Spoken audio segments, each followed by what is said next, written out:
Bismillahirrahmanirrahim. Assalamualaikum warahmatullahi wabarakatuh. Alhamdulillah, salatu wassalamu ala rasulillah wa ala alihi wa sahbihi wa man wala wa ba'du. Wa qala al-musannifu rahimahullahu ta'ala wa nafa'ana Allahu bihi wa bi'ulumihi fid daraini amin. Telah berkata Imam Al-Allamah Syekh Abdul Qadir Al-Jilani, semoga Allah Ta'ala merahmatinya dan kita mendapat manfaat serta barakah ilmunya. Wahai makhluk Allah, aku mahukan kebaikan dan kemanfaatan buat kamu. Aku berharap supaya pintu-pintu neraka itu ditutup dan ditiadakan sama sekali, supaya tiada seorang pun dari makhluk Allah yang akan masuk neraka itu, dan agar pintu-pintu syurga itu dibuka terus, dan tiada seorang pun dari makhluk Allah yang akan ditahan atau dilarang dari memasukinya. Aku memohon cita-cita ini kerana aku tahu tentang rahmat Allah Ta'ala dan belas kasihannya ke atas para makhluknya. Dudukku di dunia ini kerana maslahah hati kamu dan pendidikannya, bukan kerana mengubah perbicaraan dan pembungaannya. Jangan kamu lari daripadaku kerana kekasaran bicaraku. Aku terdidik pun dengan cara yang keras atas agama Allah Ta'ala. Bicaraku kasar dan makananku pun memang dari yang kasar. Maka siapa yang lari daripadaku dan daripada orang-orang yang sekarakter denganku, dia tidak akan berjaya. Jika engkau kurang ajar pada hal-hal yang berkaitan dengan agama, nescaya aku tidak akan membiarkanmu dan tidak berkata kepadamu, silakan buat itu. Aku tidak peduli sama ada engkau ada di hadapanku atau engkau tidak ada. Aku tidak harapkan perubahan dari kamu melainkan dengan Allah, dan dari Allah, tidak dari kamu. Aku tidak pandang bilangan kamu atau kiraan kamu. Keadaan yang aku ada padanya tidak boleh diubah dengan lisan, tapi diubah dengan kebatinan. Tidak kanan dan kiri, tidak belakang dan kehadapan, sebagaimana dada yang tidak ada di belakang. Ikutilah cara para Nabi dan Rasul serta para salaf. Aku masih terus berlari mengejar mereka menuju ke kampung pendekatan kepada Allah Ta'ala. Bertaubatlah dari dosa-dosa kamu dan keburukan adab kamu. Taubat ini aku cocokkan di tanah hati kamu, suatu bangunan yang aku binakan pada kamu. Aku cabut bangunan syaitan dan aku bangunkan bangunan Tuhan Maha Pemurah. Lalu aku memimpin kamu kepada Tuhan kamu dan Tuhan kamu. Aku utamakan isi bukan kulit. Yang zahir ini semuanya kulit. Tidak susah buatku untuk mendidiknya. Yang aku kembangkan ialah isinya dan mengupas kulitnya. Dan aku kembangkannya sehingga sedap mata Nabi kamu memandang kamu. Muslimin dan muslimat dan penonton yang dirahmati Allah sekalian, dalam bicara Syekh kali ini menyebut tentang apakah peranan beliau sebagai seorang guru, dan juga peranan semua orang yang seumpama beliau, yakni peranan para alim ulama.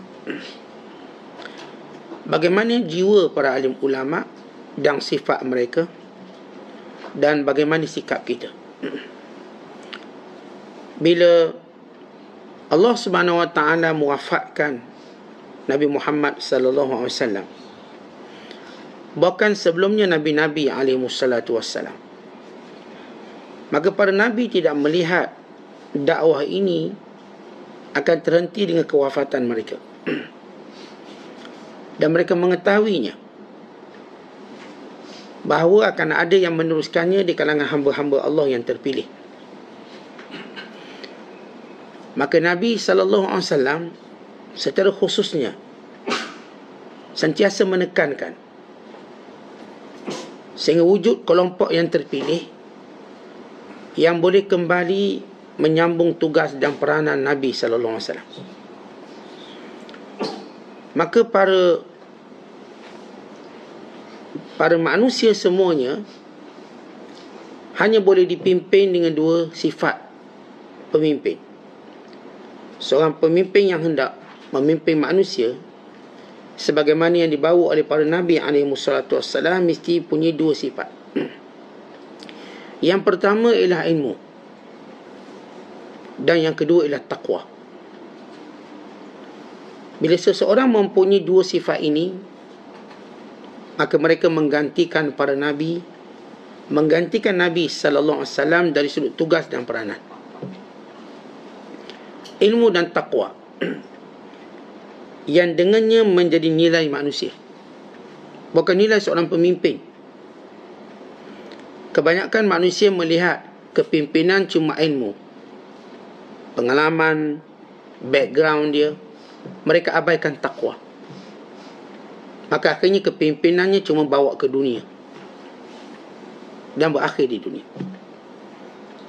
Dan ada hanya melihat dalam nilai takwanya, tapi tidak melihat nilai ilmunya. Akhirnya pengurusan dunianya menjadi celaru dan kelang kabut. Ini yang disebut oleh Sayyidina Ali radhiyallahu taala anhu wa ardah, al-haqqu bila nizam yaghlibuhul batil bin nizam. Kebenaran tanpa ilmu, tanpa disiplin, akan dikalahkan oleh kebatilan yang punya disiplin. Gangster dia ada disiplin, grup dia boleh mengalahkan orang baik yang tak ada grup dia, yang tak ada etika dan disiplinnya. Maka takwa sahaja tidak mencukupi dalam memimpin. Ilmu dan takwa. Sebab itu kata Imam Asy-Syafi'i rahimahullahu ta'ala, wa dhatul fata wallahi bil ilmi wat tuqa idza lam yakuna la i'tibara li dhatihi. Nilai seseorang itu ialah dengan ilmu dan takwa. Kalau dia tidak ada keduanya, maka dia tidak ada nilainya. Dan itulah nilai pemimpin, dan itulah nilai waris Nabi. Bila Nabi SAW disebut tentang kelebihan orang yang beribadat, maka Rasulullah SAW menyatakan fadlul alim alal abid ka fadli ala adnakum. Kelebihan orang alim berbanding orang yang beribadat seperti kelebihanku berbanding dengan bawah kamu. Kerana di antara orang yang didoakan oleh seluruh makhluk Allah ialah para alim ulama dan orang yang mengajar manusia kebaikan. Innallaha wa malaikatahu wa ahlas samawati wal ard hatta an-namlah fi juhuriha hatta al-hub fil bahr la yusalluna ala muallimin nasi khaira. Sesungguhnya Allah, malaikat dan seluruh penduduk langit dan seluruh penduduk bumi, semut dalam lubang dan ikan dalam lautan, semuanya mendoakan kepada orang yang mengajar pada manusia akan kebaikan. Dan kebaikan yang paling utama, kebaikan yang menyampaikan kita pada Allah. Kan tiada kebaikan yang dapat melawannya. Kebaikan yang menyampaikan kita pada Allah. Ilmu yang menyampaikan kita pada Allah. Harta yang menyampaikan kita pada Allah. Keluarga yang menyampaikan kita pada Allah. Sahabat, teman, kawan yang menyampaikan kita pada Allah. Pangkat, pengaruh, populariti yang menyampaikan kita pada Allah. Semua yang sampai kepada Allah itulah yang akan berterusan. Yang tidak sampai, itu adalah dunia yang ditinggalkan. Maka karakter para ulama yang mewarisi para nabi, mereka bukan sekadar mempunyai ilmu para nabi, ilmu Nabi Muhammad SAW. Kerana sepakat ulama, seorang tak akan dianggap alim sehingga dia memahami sunnah Nabi. Sesudah dia memahami firman Allah Subhanahu Wa Taala. Kerana asas ilmu kita ialah Quran dan sunnah. Itu asas utama. Kemudian berkembang kepada ijma', qiyas. Tapi ijma' dan qiyas terbina daripada Al-Quran dan hadis itu. Sebab itu kita dah sebut kata-kata Junaid Al-Baghdadi, siapa yang tidak menghafal Al-Quran, tidak menulis hadis, kita tak akan ikut dia. Man lam yahfazil Quran wa lam yaktub al-hadis falam yuqtada bi amrina. Siapa yang tidak memahami Quran, tidak menulis hadis, tidak memahami hadis, dia bukan dalam kelompok dan golongan kami, dan kami tak akan jadikan dia sebagai contoh. Tetapi kita nak contohi orang bila orang tu telah mencontohi perintah Allah dan perintah Nabi SAW. Itu contoh kita. Kita tak akan mencontohi orang lawan Allah dan lawan Rasulnya. Dan contoh kita tertinggi selepas Nabi kita SAW ialah para sahabat. Mereka ialah bintang-bintang yang menjadi petunjuk jalan pada kita, lampu-lampu yang menerangi kegelapan kita. Dan semua para ulama memburu kemuliaan para sahabat, mengikuti mereka. Dan datang generasi berikutnya memburu generasi yang memburu sahabat, sehingga sampai ke generasi kita. Semua para alim ulama, mereka terus menjejaki jalan-jalan orang-orang yang dekat dengan Allah.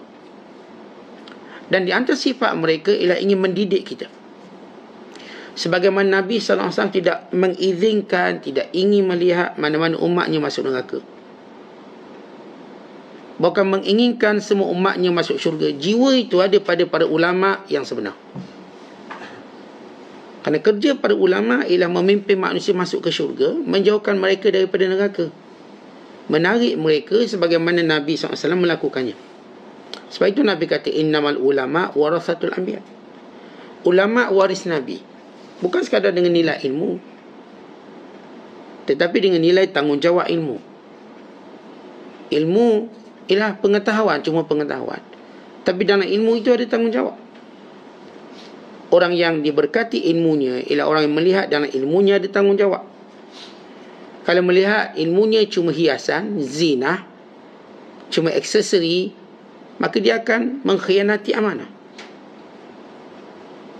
Maka semua para alim ulama, mereka akan berkarakter memberi kebaikan pada umat dan membuka seluas-luasnya jalan ke syurga, sehingga kita melihat kita sedang berjalan ke syurga. Dengan mukaddimah ilmunya, siapa yang datang untuk ilmu, dia sedang melalui jalan syurga. Man salaka tariqan yaltamisu fihi ilman sahalallahu lahu tariqan ilal jannah.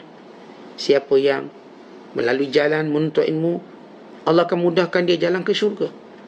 Maka pertama-tama ulama ni akan ajak kita, jom menuntut ilmu, mari menuntut ilmu. Kenapa dia ajak kita menuntut ilmu? Dalam keadaan kita melihat menuntut ilmu ni untuk anak-anak sekolah, kemudian ambil SPM dah stop. Ya, anak-anak kita ambil SPM, maka kita nampak itu kemuncak pembelajaran sistem bawah ni, sebelum mereka masuk ke alam universiti. Dan lepas kita habis bekerja, dah tak ada orang ajak kita belajar melainkan ulama. Lepas kita habis SPM, tuan-tuan dah graduate universiti, ada tak orang ajak kita belajar? Kita kata kita dah habis belajar dan saya dah ada kerjaya, saya dah boleh bekerja dan dengannya saya mendapat pendapatan yang baik. Saya dah boleh membina aset dan membeli harta. Saya dah ada rumah, saya dah ada kereta, saya dah ada isteri, saya dah ada keluarga. Maka seolah-olah hidup saya berhenti di situ je.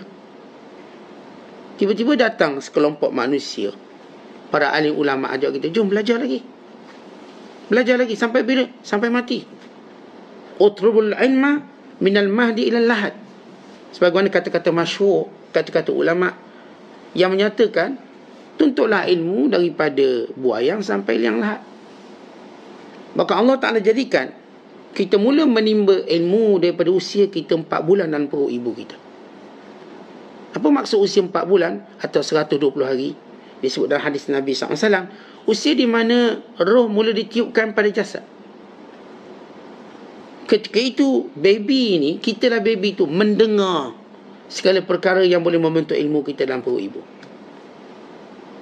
Kalau dalam perubatan orang kafir, mereka tahu dalam tempoh ini anak-anak sudah punya roh bagi membina otak dan keceriaan. Mereka dengarkan muzik, itu earphone tu mereka pakai kat perut. Yang mengandung lah, tak mengandung letak kat perut. Bila si ibu ni mengandung, antara cara mereka untuk merangsangkan bayi dalam perut, untuk berilmu, untuk beri pendedahan, sebab bayi ini sudah pun mendengar. Maka mereka ambil earphone letak kat perut dan buka lagu yang mereka nak. Bayi ini sudah pun menunjukkan tindak balas. Sistem ultrasound. Kita orang beriman diajar memperbanyakkan baca Quran. Bahkan ibu yang mengandung ini perlu menjaga emosi dia, menjaga tutur bicaranya, kerana si anak sudah menangkapnya. Kalau masuk dia mula mengandung marah-marah, maka si anak sudah punya karakter itu. Kalau dia penyayang, dia mendengar apa yang baik daripada ayahnya, ibunya, dia membentuk. Ada seorang bayi hebat. Saya baca satu majalah antarabangsa, majalah Alam. Sepanjang mak dia mengandungkan dia, mak dia baca Quran. Mak dia kat dapur pun baca Quran, kat mana pun baca Quran. Yang dia hafal atau yang dia baca Quran. Sehingga dia khatam sebulan sekali hingga 2 kali. Akhirnya budak ni pun dilahirkan. Lahir. Dia masih kecil cuma ajar Iqra' dan sebagainya. Satu hari kata mak dia, sehingga menarik perhatian dunia budak ini, bila si ibu sedang basuh sayur, sediakan makanan, mak dia pun baca satu surah. Hafazan, cara hafazan. Baca. Bila mak dia tak ingat, tiba-tiba anak dia menjengah ke dapur dan menyambungnya. Ketika itu usia anak dia lebih kurang 2 tahun lebih. Dia sambung, mak dia baca. Mak dia pun hairan, sebab surah ni belum dia ajar. Yang mak dia ajar Iqra' tu adalah ajar Iqra' macam kita lah, anak-anak kita kecil ajar Muqaddam. Maka mak dia tanya, macam mana abang tahu? Ayat ni dia kata abang pernah dengar dulu. Budak ni kata, saya pernah dengar ayat ni dulu, sebab tu saya boleh sambung. Akhirnya mak ni lihat potensi, maka dengan cepat budak ni menghafal Quran. Pada usia 6 tahun dia dah hafal 30 juzuk. Akhirnya delegasi daripada satu negara datang untuk menjenguk budak ni. Waktu itu Menteri Haji Arab Saudi datang ke negara ini kerana kagum budak ni, bagaimana dia boleh menghafal dengan usia yang cepat, baik. Maka dia kata, saya nak bagi awak hadiah. Ya, hadiah apa awak nak? Kata, hadiah yang saya nak ialah saya nak pergi haji dengan mak ayah saya. Sebab saya selalu dengan mak ayah saya cakap macam tu. Saya dapat hadiah pergi haji mak ayah saya sekali. Tentang ini kisah bagaimana bayi mendengar dalam usia perut lagi. Allah sebut dalam Quran tentang panca indera yang pertama yang Allah ciptakan dalam manusia. Faja'annahu sami'an basira, dan kami jadikan makhluk bernama manusia dalam perut ibunya ini mendengar dan melihat. Mendengar dalam kandungan dan melihat bila mana keluar daripada kandungan. Jadi kebaikan itu sudah diperolehi daripada usia mengandung lagi 4 bulan. Ditiupkan roh. Jadi datang sekelompok ulama, sekelompok orang mulia ajak kita belajar ketika mana kita sudah melihat belajar tu dah tamat. Sebab memang dalam sistem sekular kita diajar belajar ni tamat. Kat mana tamat? Kalau orang dia setakat membina kerjaya, okey, cukup dengan bachelor. Atau bahasa mudah masuk U, menara gading. Kalau orang agak lebih lagi, dia nak buat sampai peringkat tertinggi, doktor atau doktorat, PhD. Dan bila dia sudah dapat doktor, bagi dia perangkat tertinggi, dia profesor. Dia jadi profesor, ustaz. Kalau dalam bahasa Arab panggil ustaz, doktor, maksudnya profesor. Dia ada ustaziyah. Ustaziyah, dia mampu mengajar orang alim yang lain. Baik, apakah berhenti di situ? Ya, kalau sistem sekular dia berhenti kat situ. Awak dah profesor, awak paling pandai sekali. Dalam Islam tidak. Belajar tak pernah berhenti. Hatta di kalangan ulama, mereka juga tak pernah berhenti belajar. Tentang macam mana kita nak berhenti belajar sedangkan ilmu Allah itu luas? Bagaimana kita nak berhenti belajar sedangkan kita ada penyakit lupa? Macam mana kita nak berhenti belajar sedangkan yang mengganggu kita untuk memahami ilmu itu ramai? Dunia kita, syaitan kita, nafsu mengganggu kita faham dengan betul. Dan bagaimana kita boleh berhenti belajar sedangkan ia adalah perjalanan para nabi, perjalanan orang soleh. Kata bagaimana kita boleh berhenti belajar sedangkan keampunan Allah sentiasa bersama dengan orang yang belajar? Ini doa, Allah doakan keampunan, Allah berikan keampunan, malaikat doakan keampunan. Dan bagaimana kita boleh berhenti belajar sedangkan ibadat sunat yang paling afdal selepas wajibnya ialah belajar. Sehingga Nabi SAW berbangga dengan orang yang berilmu berbanding ahli ibadat. Dan Nabi meletakkan tugas warisan pada Nabi kepada para ulama, orang alim. Dia tak beri kepada para ubat ahli ibadat, atau zuhad, ahli zuhud. Dia beri pada ulama, iaitu ilmu dia dan amanah ilmunya, tanggungjawab ilmunya. Dan kita dah sebut tentang nilai seorang pada dua, ilmu dan takwa. Bersama ilmu dia, maka dia akan memimpin kita. Bersama takwanya, dia akan jaga kita.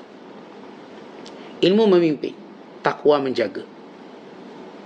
Ilmu bawa kita ke depan macam tourist guide, tapi takwa itu menjaga kita. Tourist guide dia beritahu, okey, ke depan, kita akan ke sini, ke sana.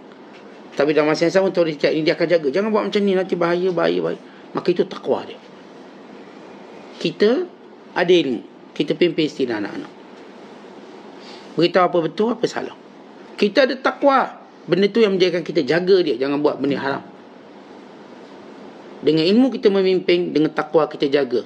Sebab itu kata Allah Ta'ala dalam Al-Quran, Ya ayyuhalladzina amanu ku anfusakum wa ahlikum nara. Wahai orang yang beriman, jaga diri kamu dan keluarga kamu dari api neraka. Maka kata Syekh Abdul Qadir, hei manusia semua, wahai makhluk Allah, ni dengar ni, apakah peranan aku? Aku nak sentiasa kebaikan untuk kamu. Dan kebaikan kemuncak yang aku nak ialah biar semua kamu masuk syurga. Tetapi kalau ini watak ulama, inilah watak ulama yang soleh. Bukan ulama yang nak nerakakan kita semua. Dia nak syurgakan kita semua. Maksud nak syurgakan kita semua, ditunjuk apa yang betul yang kita mesti buat. Dia bukan menghukum kita, tapi dia memimpin kita. Dia tidak menghukum. Dan kita memang tidak menghukum sesiapa. Nahnu du'ah la qada. Kata Syekh Hudaybi, kita ini penyeru pada jalan Allah, kita bukan penghukum. Hukum itu hak Allah. Saya tak berani menghukum, tapi saya berani menyuruh. Balik ke pangkal jalan, balik ke jalan Allah. Jangan buat perkara yang boleh menjerumuskan kita dalam neraka. Maka sifat da'i ini, dia mengetahui betapa luasnya rahmat Allah pada hamba.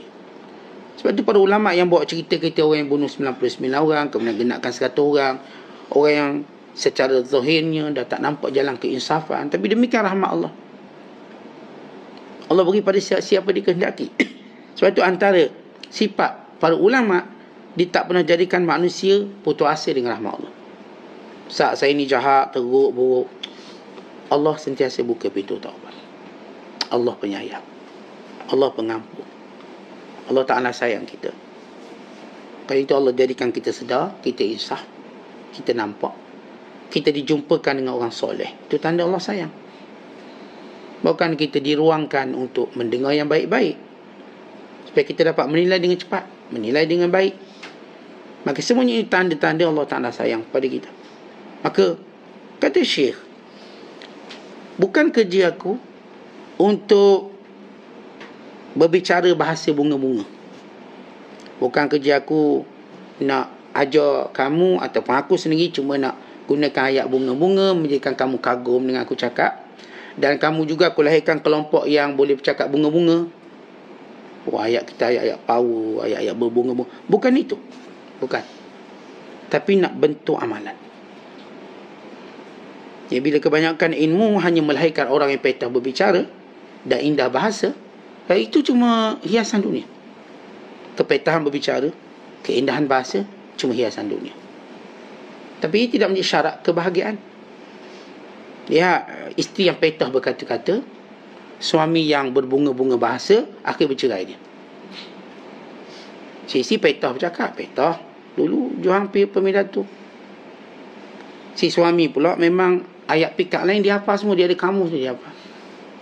Dia teka bini dia dengan ayat tu. Ayatnya bunga-bunga.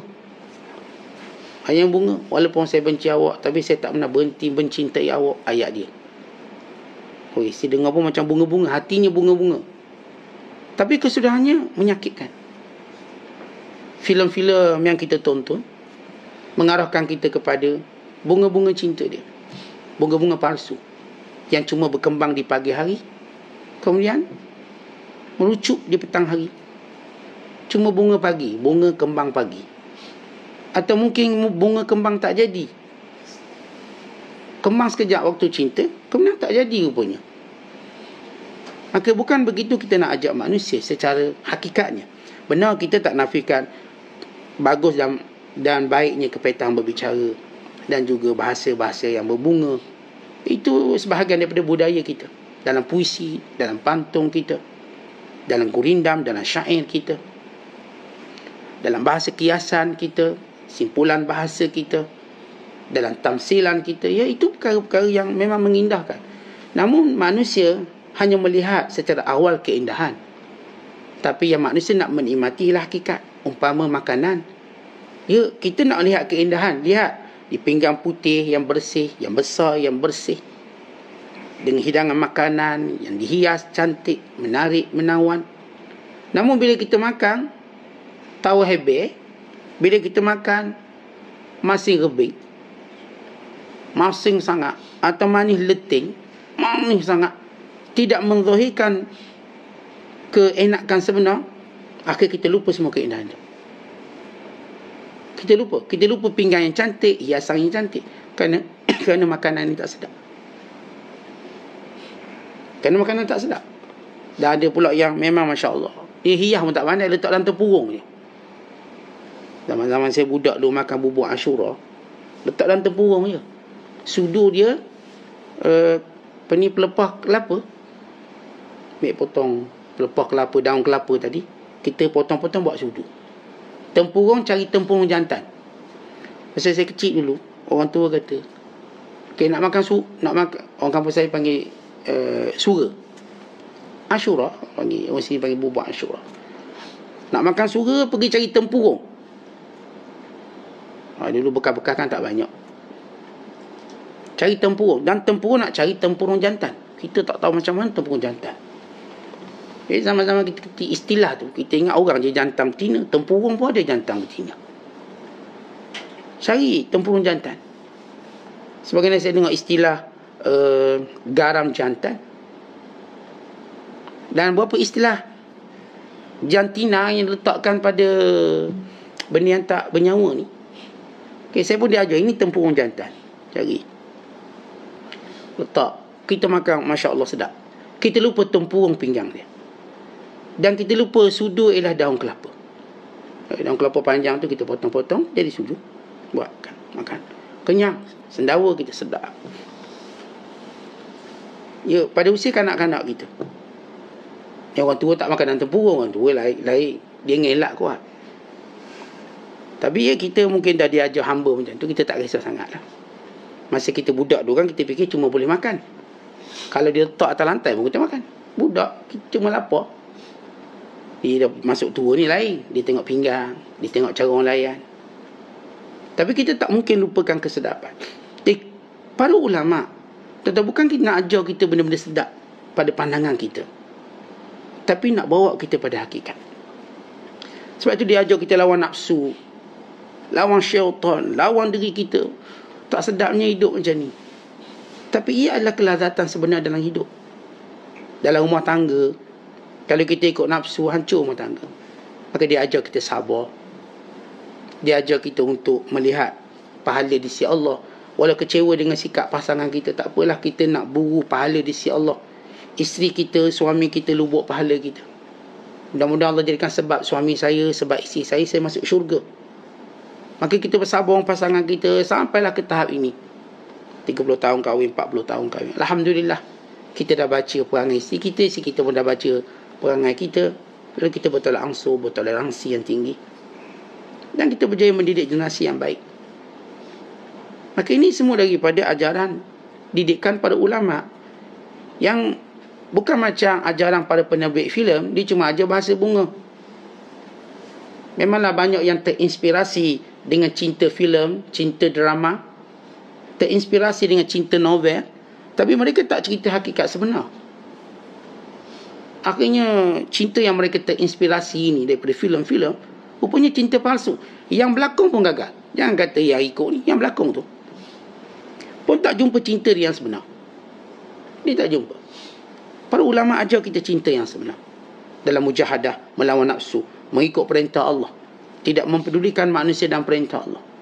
Si suami mendidik isteri, si isteri menasihat suami dalam pertukaran nasihat dalam rumah tangga, sehingga rumah tangga kita diredai oleh Allah, sehingga rumah tangga kita diberkati oleh Allah. Maka Allah pelihara pasangan kita di dunia menjadi pasangan kita di syurga.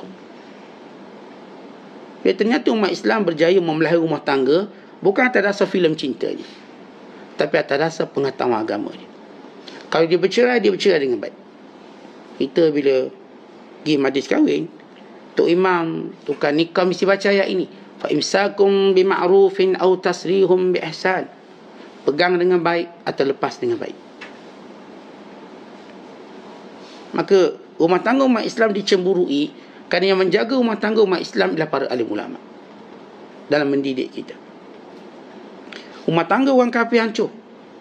Padri mereka gagal menjaga rumah tangga orang bawahan mereka. Para ketua agama mereka gagal menjaga rumah tangga orang bawahan. Akhirnya tidak ada perkahwinan lagi di kalangan orang Islam. Yang cuma ada ialah kawan. Istilah kawan tapi melahirkan anak. Atau istilah kekasih tapi bukan isteri. Perkataan wife, satu perkataan yang sukar untuk disebut. Walau mereka duduk sekali dah beranak pinak, tapi masih belum isteri. Masih belum. Mereka belum bersedia untuk memberikan cincin.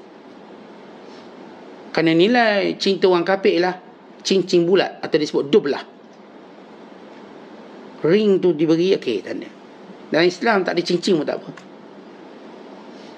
Kita tuan-tuan bila kita lihat dalam budaya kahwin kita, ialah kita dah main cincin sekarang.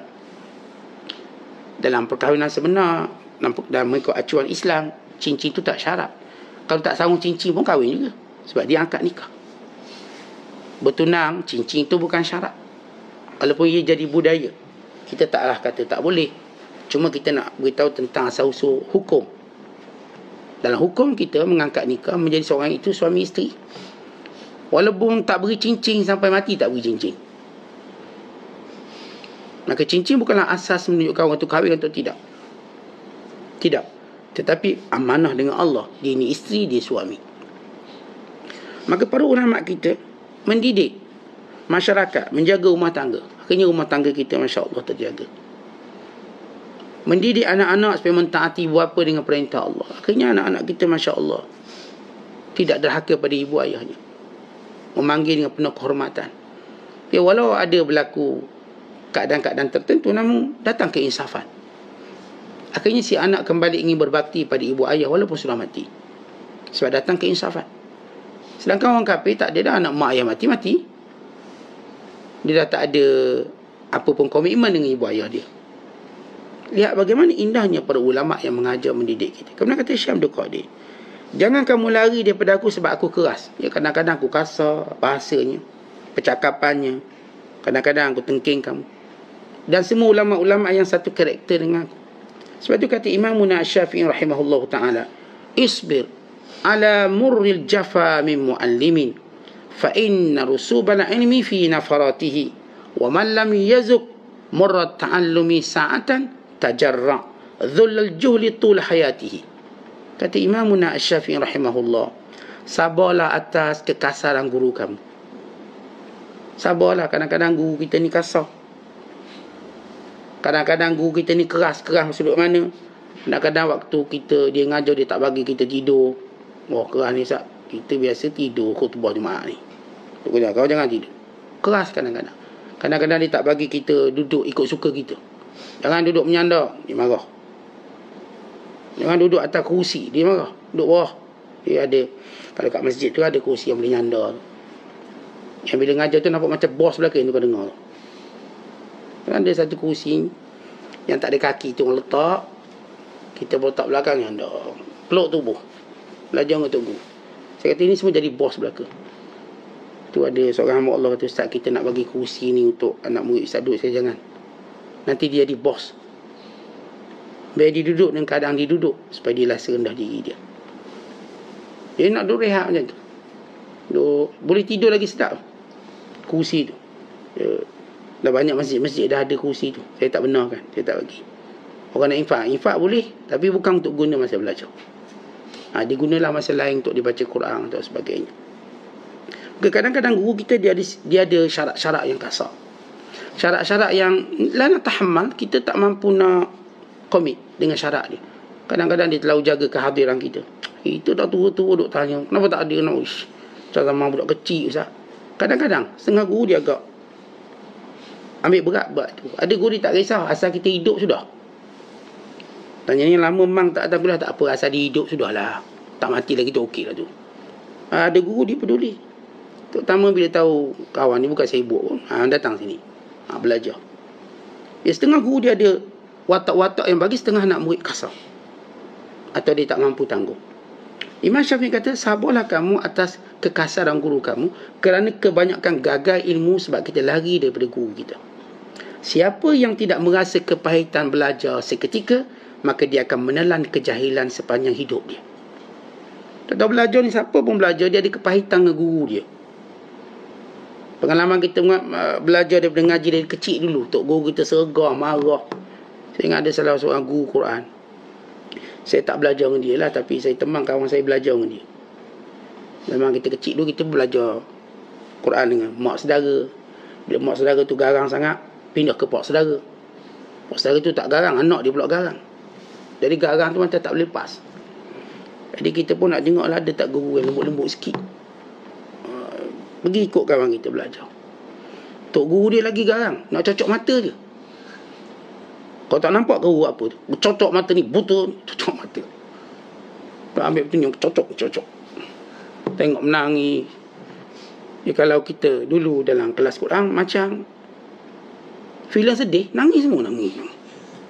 Yang ni nangis sebab kena baca lebih, baca lagi, nangis. Yang ni nangis sebab tak boleh alih, nangis. Yang ni nangis sebab tak boleh balik cepat, duduk sini, jangan balik lagi. Yang ni macam drama air mata, nangis. Gerung takut. Tapi orang-orang yang kita tengok menangis, orang ni semua berjaya. Orang yang kita tengok, tuan-tuan semua ada pengalaman bagaimana guru-guru yang sebagainya ada disiplin yang tinggi, sebagainya ada watak-watak kasar dia. Kadang-kadang suara dia garau, jerkahnya menakutkan. Tapi bila kita sabar, kita akan dapat rasa kenikmatan kemanisan ilmu. Dan kemanisan itu pada ilmu itu sendiri. Sabar kita dalam kemanisan ilmu. Sabar sehingga kita dapat. Seumpama tuan-tuan kita nak ambil lebah, kita nak ambil madu. Tuan-tuan tak mungkin ambil madu gitu je. Madu tu terlalu manis.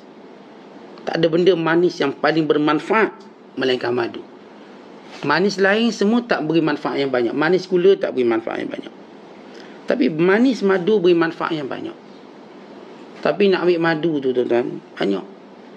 Kadang-kadang kita nak tahu madu asli atau tidak. Macam mana tahu madu asli? Banyaklah saya belajar kaedah banyak. Sebab saya ni antara yang suka madu. Suka madu. Kita simpan macam-macam jenis madu. Ni madu ni, madu ni, madu ni. Ada seorang kata, Ustaz nak tahu tak madu asli? Saya kata, nak lah. Caranya tengok, orang jual madu tu muka dia bengkak-bengkak. Bibir bengkak. Lebah gigi dia. Itu tanda asli. Kalau muka jernih terang, terjual madu, confused. Ni madu ke gula dia jual? Ialah orang yang panjat pokok, patah kaki jatuh, mati pun ada. Saya dengar pencerita yang pencari madu kata, ada jatuh mati. Ialah pokok 40 kaki tinggi, jatuh mati. Angin tiup kuat pun jatuh. Kena gigit terkejut jatuh, yang cedera. Jadi kadang-kadang nak tengok asli madu tu, bukan kerana tengok madu tu, tengok orang yang ambil dia. Nampak bengkak muka ni, bibir sampai macam, bibir dia macam kembung. Dah jadi macam teruk, macam kena pukul dia orang. Tapi itulah keaslian madu dia.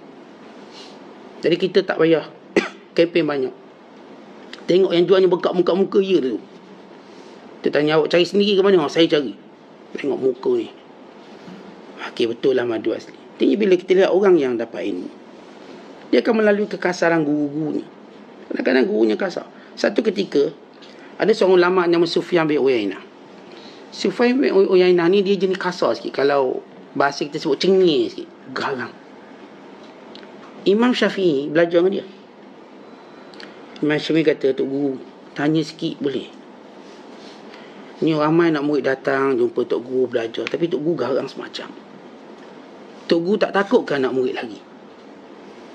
Setengah saya katakan guru-guru ni bagi syarat yang tidak terpikul oleh anak murid dia. Dia lemah jiwanya, lemah keazaman dia. Tak takut ke lagi? Kata Imam Sufyan bin Uyainah kepada Imam Syafi'i, humun hamqa. Kalau mereka lari, tu orang bodoh tu. Orang bodoh. Sebab apa? Macam mana mereka boleh tinggalkan manfaat yang mereka dapat lebih banyak hanya sedikit keburukan akhlakku. Lisu'i khuluqi. Bukan akhlak buruk mana mencuri, merompak tak. Tok Guru dia tak merompak mencuri. Orang kalau merompak mencuri tak berani mengajar orang. Maksudnya dalam perangai guru-guru tadi adalah yang anak murid pandang macam agak keras, kasar. Ya ada.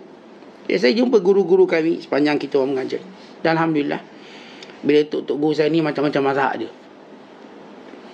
Macam-macam mazhab. Waktu kita di Malaysia, Tok Guru tu kita semua Syafi'i. Taklah cenderung mazhab lain.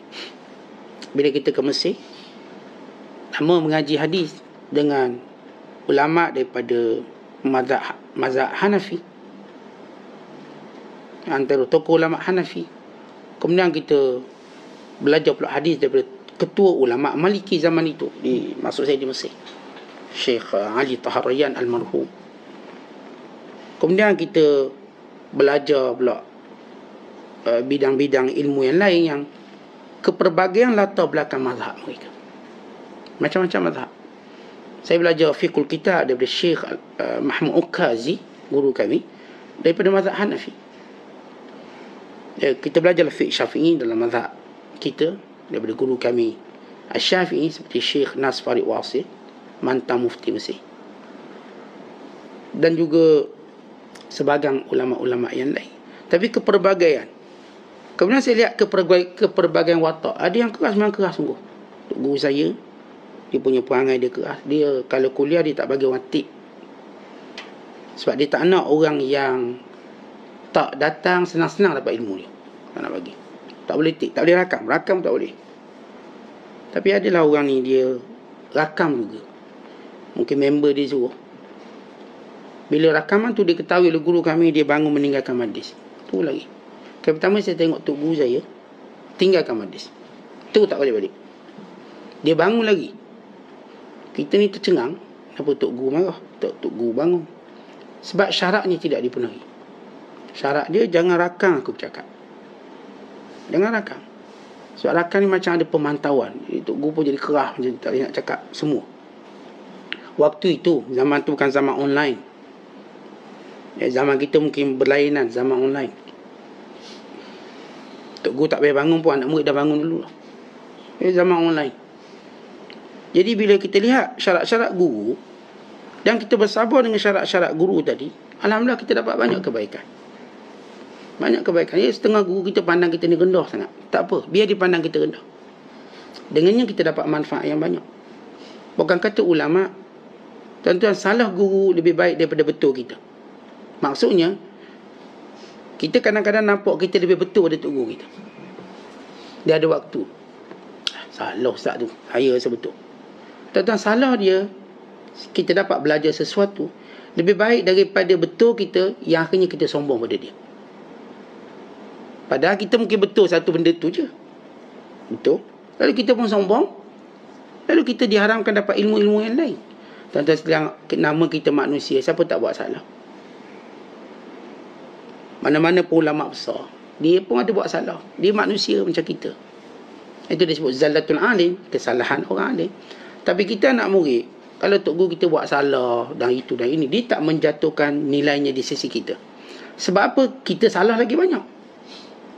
Kita ni salah lagi banyak. Kalau suruh kita lah ceramah sejam macam dia, agak-agak banyak mana kita betul. Wa imam kita bisu depan tu, wa imam kita menutupkan semua kesalahan.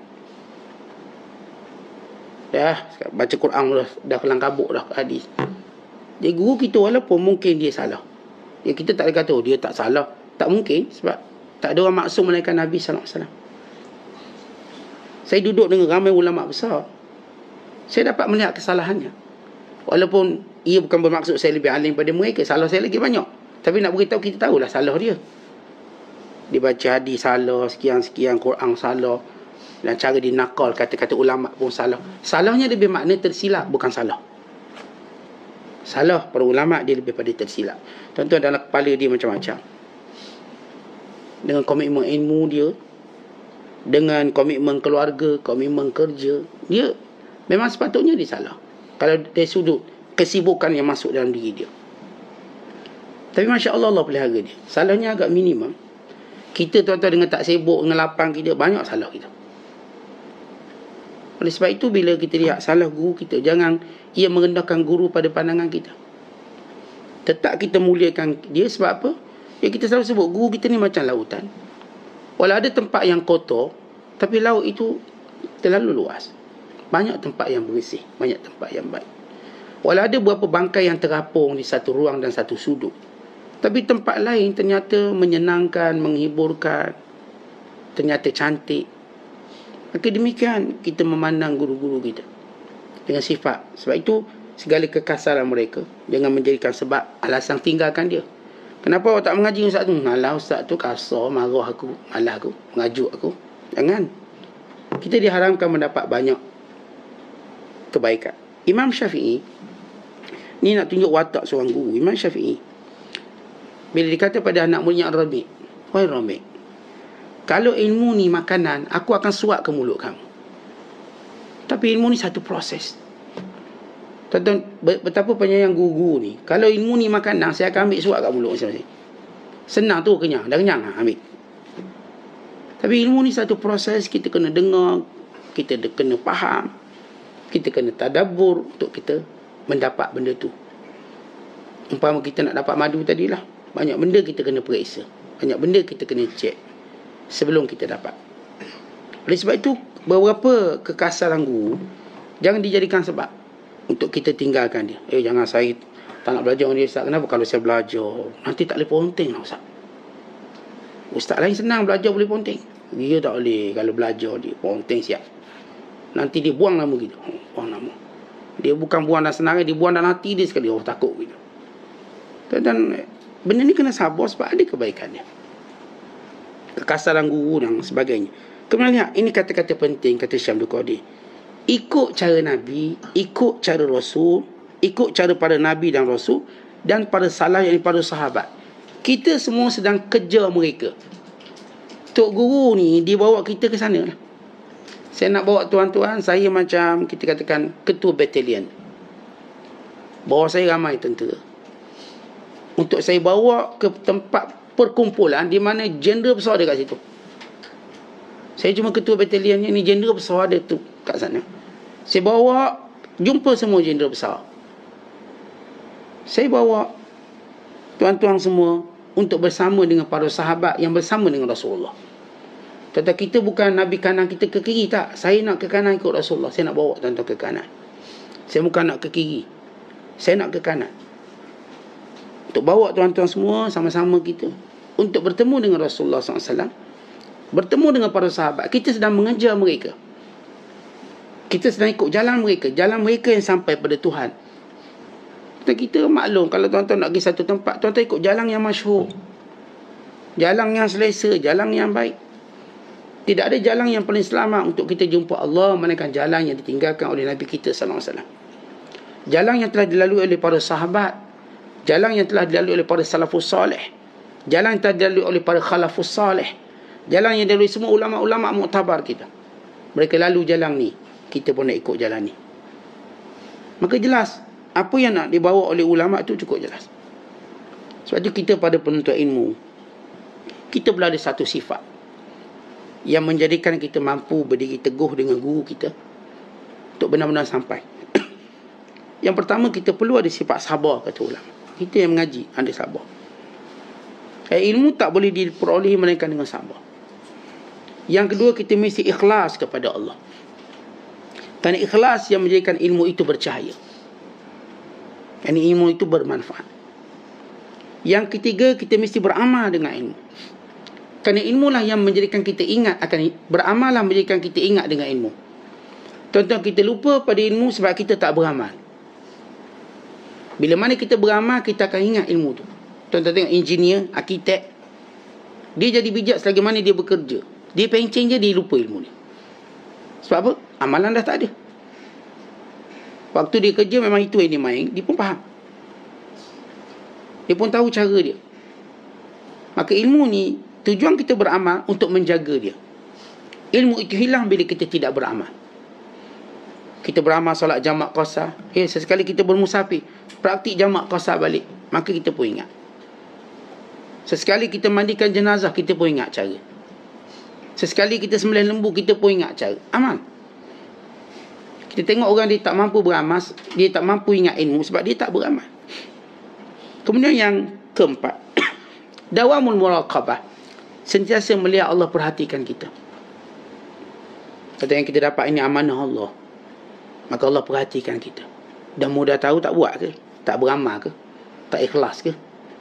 Allah sedang perhatikan kita atas apa yang kita lakukan. Yang kelima ialah ightinamul awqat, sentiasa kita manfaatkan waktu yang ada. Orang menuntut ilmu menjadikan dia tahu guna waktu dia. Sebab itu dia telah didisplaykan dengan 5 solat fardu, dan didisplaykan dengan rutin dia menuntut ilmu. Dia telah manfaatkan waktunya dengan baik. Maka dalam ilmu tadi kita belajar, dia ajar kita solat duha, solat itu, Quran, amal ma'ruf, nahi munkar. Semua ini menjadikan kita menjaga waktu kita. Ightinamul awqat. Yang keenam ialah, bila kita nak bersama dengan guru kita dengan betul, sampai ke jalan yang dilalui oleh Nabi SAW, jangan sibukkan diri kita dengan perbalan ulama. Kata dalam Facebook kita dengar ni gaduh. Perbalahan. Mereka berbalah, mereka tahu sebab apa berbalah. Kita ni yang tak tahu kepala ekor, tak payah sibuk. Dia macam kita dengan anak-anak dengar mak ayah kita gaduh. Buat apa kita jadi penyokong kepada mak, penyokong pada ayah? Biar dia selesai sendiri. Tapi kalau kita anak-anak duk campur perbalahan mak ayah, teruk kita. Ikut mana pun kita salah. Sokong mak salah, sokong ayah pun salah. Maka jangan sibuk diri kita dengan perbalahan ulama, perselisihan mereka, perbezaan pendapat di kalangan mereka. Jangan sibuk. Ini kita pula lebih sudu pada kuat tolong maki. Tentang saya dah beritahu, bila Nabi SAW ajar kita hormat ulama. Bukan ulama yang kita ambil ilmu dari dia sahaja, hatta ulama lain. Memang saya tak ambil ilmu dia, orang lain ambil ilmu, tak apa, kita hormat dia. Sebab ulama-ulama daging mereka semuanya beracun. Ulama-ulama ni tuan-tuan sekalian, kalau kita bermusuh dengan mereka, kita ada masalah. Sebab itu kita menghormati guru, kita belajar melazimi guru kita, dan menghormati guru orang lain. Hormatlah guru orang lain. Jangan asal bukan guru kita, tu bukan ulama tu, tu ular dalam semak. Tuan-tuan, kalimah tu kita bertanggungjawab depan Allah. Allah angkat dia jadi ulama. Kita nak ngaku dia berilmu ke tak mengaku, itu ketakasuban kita. Saya bila berbeza pandangan, saya tetap mengaku orang tu orang alim, orang tu ulama. Walaupun saya tak bersetuju, tapi saya menghormati sebagai ulama. Dan guru-guru kami mengajar benda yang sama, walau berbeza pandangan, mazhab dan sebagainya. Tapi mereka ni semua ulama-ulama Islam. Tok-tok guru kita, wa imam pondok, wa imam universiti, wa imam madrasah, wa imam masjid, semua ini semua ulama. Kita hormat. Jangan yang pondok duk kutuk universiti, yang universiti duk kutuk orang pondok. Tentang kita jangan terlibat dengan benda itu. Kita menghormati ulama pondok, kita menghormati ulama madrasah, kita menghormati ulama universiti, kita menghormati ulama dalam apa pun sistem mereka belajar. Tapi mereka orang alim. Kita tahu. Sebab orang tu kalau dia alim, sebenarnya dia dapat nilai kealiman orang tu. Berbeza pandangan itu perkara biasa. Kita orang awam ni tuan-tuan, jangan duk sibuk perbalang ulama, jangan duk sibuk. Jangan duk tambah komennya. Tuan-tuan tak boleh komen apa-apa lah. Tak boleh lah Ustaz gatal tangan, komen juga. Akhirnya kita duk hina ulama lain. Kalau dia tak sependapat dengan tok guru kita, tuan-tuan, guru yang sebenar dia tak pernah ajar anak murid dia makilah orang yang tak sependapat dengan aku. Ya, saya akan tekankan pendapat saya. Saya beritahu dalil, tapi tidak pernah memberi ruang untuk menghina ulama lain. Kita mazhab Syafi'i rahimahullah, kita ada pandangan kita dalam beberapa bab hukum hakam ini, tapi kita tak boleh menghina pandangan ulama lain. Ini Maliki, ini Hanafi. Sebab itu satu rahmat Allah beri kepada saya dan pada sahabat-sahabat saya, bila kami dapat belajar daripada ulama pelbagai mazhab. Okay, guru kami saya kata ada Maliki, ada Hanafi, ada Hambali, ada Syafi'i. Kelangsungan bila Al-Azhar menyediakan kepelbagaian ulama ini, yang kita benar-benar mengambil manfaat daripada mereka semua, akhlak, mengambil kemuliaan, doa mereka. Walaupun mereka ni pelbagai latar belakang. Ada yang saya katakan memang pandangan bab ni. Kita hormat. Guru kami almarhum Syed Muhammad Tantawi, Syekhul Azhar. Ya, saya tahu kekhilafan dia dengan ramai ulama-ulama yang lain, termasuk dengan guru kami yang lain, tapi tidak pernah menghilangkan kehormatan. Kita menghormati beliau, almarhum Syed Muhammad Tantawi. Saya belajar dan saya jiran dengan beliau. Waktu itu beliau menjawab jawatan Syekhul Azhar, ketua pada ulama Azhar.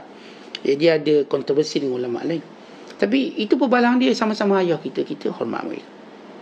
Saya sentiasa solat di belakang. Saya mengambil kesempatan untuk bersama dengan beliau, mendengar setiap durus ilmu dia. Yang kita tak setuju itu hal biasa. Akhlak seorang murid tak bersetuju dengan pandangan guru yang lain tidak mengurangkan kehormatannya. Kita hormat, kita mulia, kita minta doa, kita minta keberkatan daripada dia. Ya, barangkali syafaat kita di tangan dia, barangkali. Maka Allah jadikan syafaat kita di kalangan guru-guru yang kita mungkin tak belajar, tapi kita hormat dia. Sebab itu kata Imam Syafi'i, uhibbus salihin, aku suka semua orang soleh. Kita tuan-tuan diminta suka orang soleh, walaupun orang soleh itu tak secara langsung dengan kita, mungkin dengan orang lain dia soleh, kita suka dia. Saya suka orang pemurah, walaupun pemurahnya itu tak sampai kat saya, tapi saya tahu dia telah pemurah, pantang ada musibah, dia lah orang pertama, saya sayang dia. Mudah-mudahan sayang saya menjadikan sebab saya dapat syafaat. Maka itu caranya. Kemudian antaranya ialah, bila kita namanya murid, kita kena sebut ad-dabtu wal itqan. Jaga ilmu betul-betul. Tulis, catat, simpan, jaga. Suatu hari nanti kita perlukan. Dan itu menunjukkan kesungguhan kita. Yang mencatat ilmu, Masya Allah.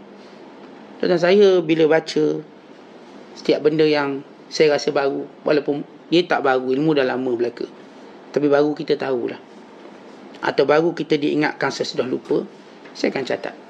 Alhamdulillah saya simpan banyak buku catatan untuk mencatat, tulis apa yang saya dah baca, apa yang dan sebagainya. Akhirnya dengan izin Allah, bila kita buka balik, terdapati ilmu yang amat bermanfaat pada kita. Sebab ad-dabtu wal itqan.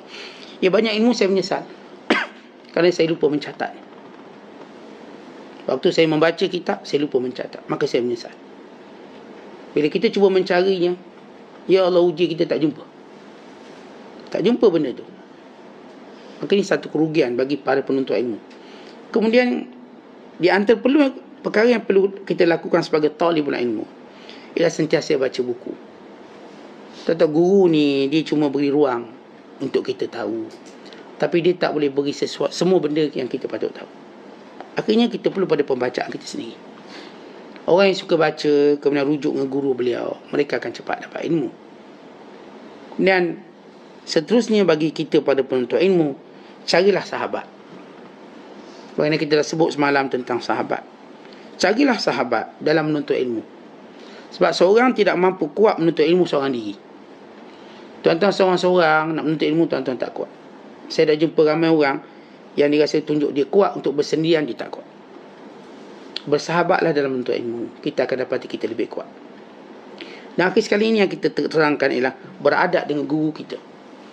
Kemuncak beradab dengan guru kita ialah bersabar atas kekurangan dia.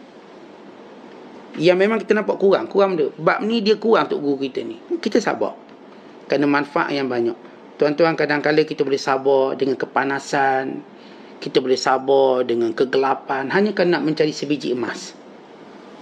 Tuan-tuan tengok orang melambur emas tu, lubang digali tu, dia masuk dalam tu, panas, kena buka baju, kadang buka seluar untuk dapat emas. Ni tak campur lagi kotor apa semua, nak dapat emas sikit je. Kepala emas dapat sikit. Kalau mereka boleh sabar cari dunia, takkanlah kita tak boleh sabar cari akhirat. Yang cari ikan ni sampai berseluk badan, nak tangkap ekor ikan puyuh, ikan sepat, ikan teli. Cuma ikan makan yang jadi, lepas tu jadi tai. Tapi macam mana dia mampu bersabar? Yang mengair, mabuk 8 kali muntah. Muntah tu keluar makanan yang dimakan pagi tadi, yang dimakan minggu lepas pun keluar sekali. Keluar tai, kata orang kampung saya. Tapi dia tetap sabar nak cari ikan. Dapatlah ikan anak gelama seekor. Tapi dia tak rasa benda tu satu hukuman atau seksaan. Dia pergi lagi. Baru dapat kerapu. Ni kurang sikit muntah, 7 kali muntah. Pergi lagi. Tu belum cerita duit bayar. Duit semua. Pergi lagi. Barulah dah dapat ikan jemuduk besar sikit. Barulah dapat ikan kerapu besar. Akhirnya dia dapati, ya kepahitan tu memang ada untuk dapat kenikmatan. Tetapi itu benda dunia. Dia habis gitu. Ini kita nak cari benda akhirat. Maka sedikit kepahitan kita jangan menghalang untuk kita dapat kebaikan. Sebab itu untuk dapat semua kekuatan ini, maka kita banyakkan bertaubat pada Allah. Taubat kita pada Allah daripada dosa kita, daripada adab kita yang tidak baik pada guru kita, atau pada siapa yang pernah kita belajar dengannya. Maka terus taubat.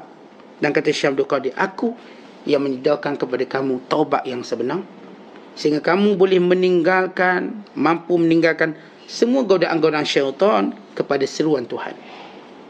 Akhirnya kita kembali kepada fitrah kita. Aku ni bukan nak kembang kulit kamu, tapi isi kamu, kata Syekh Abdul Qadir.